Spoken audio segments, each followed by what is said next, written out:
देशाचे पंतप्रधान आणि गृहमंत्री बजरंगबली की जय बोलून बटन दाबा सांगतायत। निवडणुकीच्या कायद्यामध्ये काही बदल केला आहे का? गेल्या काही दिवसांपूर्वी मध्य प्रदेश, तेलंगणा इथल्या ज्या काही निवडणुका झाल्या, कर्नाटकाची निवडणूक झाली, त्या निवडणुकीच्या वेळेला मी आपल्या सगळ्यांशी बोललो होतो आणि त्याच्याबद्दल आम्ही निवडणूक आयोगाकडे लेखी विचारणा केली होती।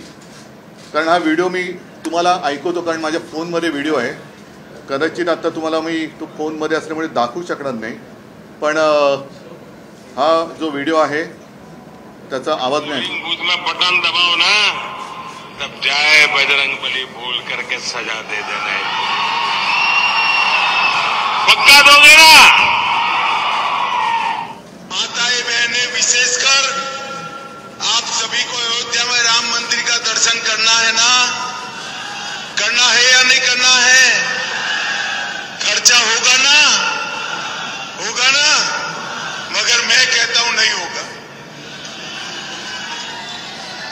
आप 3 दिसंबर को भाजपा सरकार बना दो।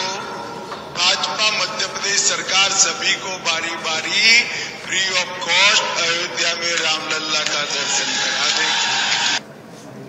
मला वाटतं आपल्या माध्यमातून हा आवाज जनतेपर्यंत पोहोचला असेल। हे परत तुम्हाला ऐकवण्याचं कारण असं की त्याच वेळेला आम्ही निवडणूक आयोगाकडे एक विचारणा केली होती, तक्रार नव्हती केली, विचारणा केली होती।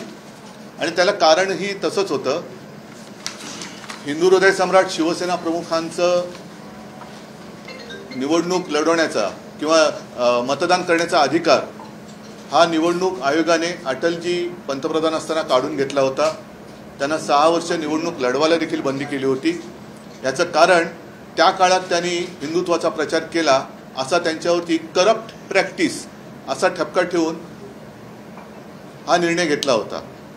आणि मग त्या निर्णयाच्या पार्श्वभूमीवरती हे जे आपले पंतप्रधान आणि आपले गृहमंत्री उघड धार्मिक प्रचार करतायत, हा प्रचार आम्ही निवडणूक आयोगाला पत्र लिहून विचारणा केली होती की अशी काही आपण यांना सूट दिलेली आहे का,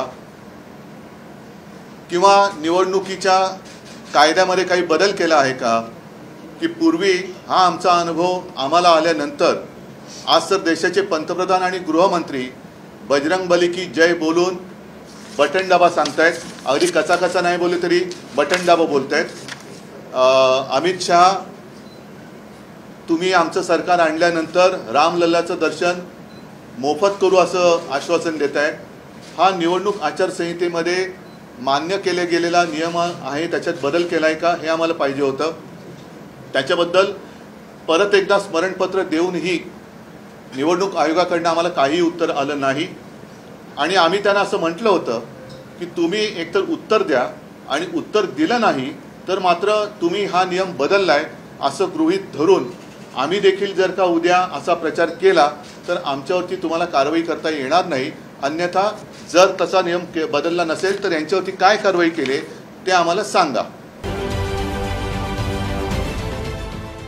देश विदेशातील प्रत्येक घडामोडींचे लाईव्ह अपडेट मिळवण्यासाठी आता साम टीव्हीच्या सर्व सोशल मीडिया प्लॅटफॉर्मला लाईक, फॉलो आणि सबस्क्राईब करा। तसंच सर्व नोटिफिकेशनसाठी बेल आयकॉन प्रेस करायला विसरू नका।